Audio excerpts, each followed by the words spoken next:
山茶半岛，看远处天地线，路边有麻楼哎。哦呦，他凶我！猎林小路的尽头是大海，这后面上山的路不让走啊。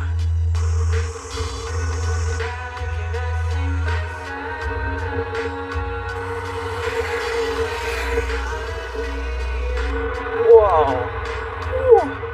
这尊大观音像也是个地标嘞。这波没坐摩托车，租电动车是真明智啊！这几个警察躲在阴影里，就等你过来，然后立马给你拦住。看他有没有国际驾照，没国际驾照就得罚钱了。这电动车爬坡一点劲都没有，听说后面坡会更陡，自动挡的车都不让上。到检查口后面想再上山，就必须要有手动挡的摩托。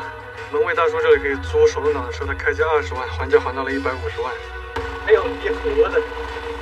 进了山之后就是封闭道路了，也就不会有人查。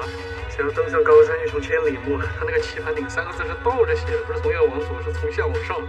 回头看看，赶了不止千里路，怎么越走越高，越云里雾里？不如问问自己为何全力以赴。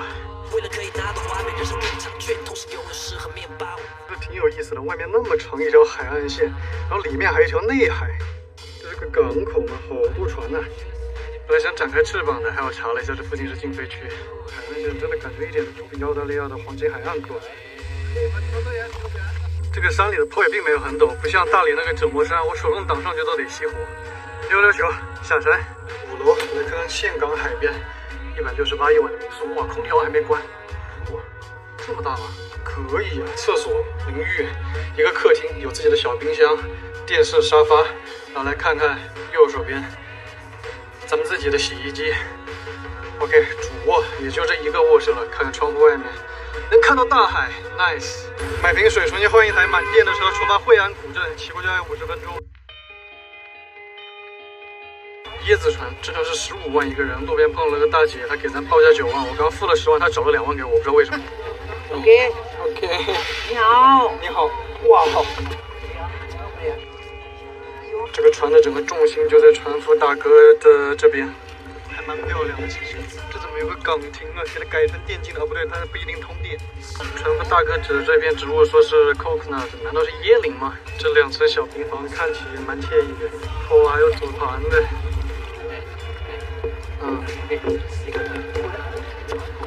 加油，加油！这重心基本就均衡了。还有椰林迷宫。进到这里面之后，这个水就不是很深了，可以插得到底的。对，下面应该是泥。打水玩。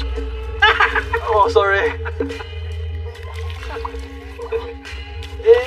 Oh, this one is so big. Karaoke, buổi trưa nó hay lắm. Lò bao. OK。lò lầu。怎么还有的在钓？不知道是钓螃蟹还是钓什么？哦，前面还有派对。转圈圈的，记住，slowly，有。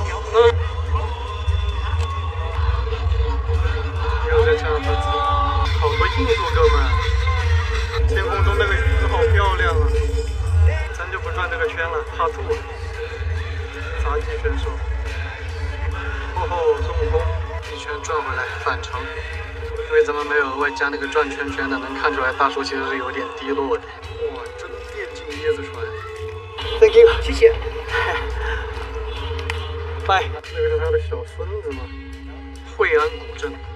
那河边停了一排彩灯船，一条陆路，一条水路，感觉就跟咱们的古城商业街大差不差。就这个带花灯的船也是15万越南盾。该说不说，其实还挺好看的。它跟咱们乌镇那种古风古韵不一样，它这里是彩灯加河畔的椰子树，就别有一番风情。天在江黑未黑是最美。有活动。可以买这个花灯放到河里，然后灭了的花灯他们会用这个工具给捞起来。花灯摄影棚2、3、4。要说咱们的步行街特色是长沙臭豆腐，它这边就是法棍。除了跟这些花灯船拍拍照，其实别的也没啥稀奇的。广肇会馆是吗？广东肇庆啊。天狗双星安更土，紫薇屿江定昆生，玩乐客来周尾店，看花人到马蹄雷，这是什么？他本地人不一定看得懂，咱们来自东方的老外看得懂。咱们的商业街卖的是奶茶，他这边卖的就是金桔茶、果茶。嚯，中华会馆。